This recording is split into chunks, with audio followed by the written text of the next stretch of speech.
What's going on, guys? As you might have heard, Borderlands 4 has been officially announced, so I thought I'd hop on here real quick and give you guys my top 7 most wanted features for Borderlands 4. Number 1 is make the game work. When 3 came out, it performed terribly and always crashed, so please don't do that again. Number 2 is make legendaries just a little bit more rare. They drop too often in Borderlands 3, in my opinion. I actually prefer the legendary drop rate in Borderlands 1, so they should try to replicate that game. Number 3, launch it on Steam. When 3 came out, I was the only guy on the planet Earth who figured out how to use a Steam controller with the stupid Epic Games version, which was not fun to set up. So yeah, just launch it on Steam this time, please. Number 4 is have more than 4 Vault Hunters, not necessarily at launch, but add them in later as DLC like Krieg and Gage, because having a whole new player character adds way more replayability than a DLC campaign can. Number 5, have a G Fuel tie-in drink so me and Caffeine Man can collab on a review. Number 6, send me a free copy of Borderlands 4. And finally, number 7 is make the story good this time. Now, I know that might sound like an impossible task, but I do have a suggestion for them that I think would make the story in Borderlands 4, what was that?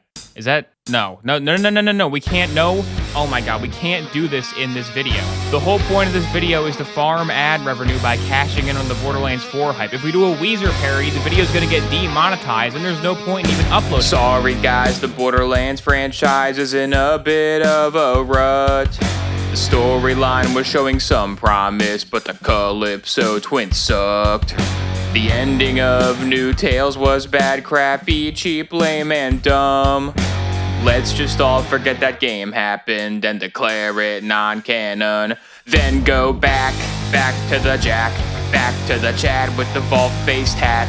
Him I adore, love him more than a sham that is 94. Get him on the radio, saying just give it up, kiddo. I know where this plot should go, back to the Jack.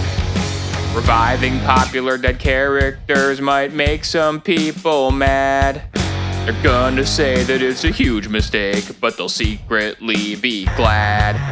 They'll say they hate it, but I know they didn't crush the Iron Tails. Cause this is always what was meant to be if the future villains failed. Let's go back to the Jack. Give me his anti-Lilith attack. She's such a bore, please no more. Talking to her is a major chore. Get her off the radio. Replace her with my favorite foe. I know where this plot should go. Back to the Jack. We'll find some way to revive him, cause he owns all the new use. And if he has to possess Timothy, oh well, he'll be Jack's mortal shell. I'm gonna let you in on a little trade secret.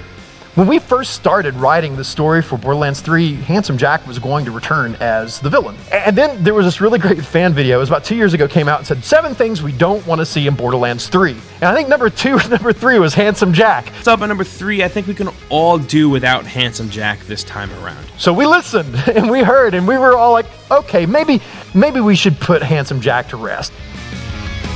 Let's go back to the Jack. Get Borderlands back on the right track.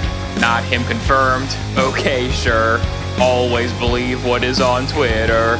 He'll turn up, you just know. Wielding a gun that can corrode. I know where this plot should go.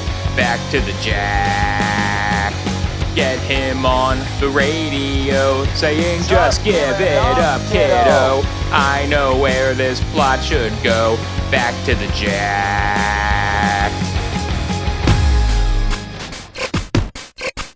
Thanks to all of my Patreon supporters, I can afford to make stupid songs, cause they're ineligible for ad revenue. Thanks Bionicles. Thanks Bionicles.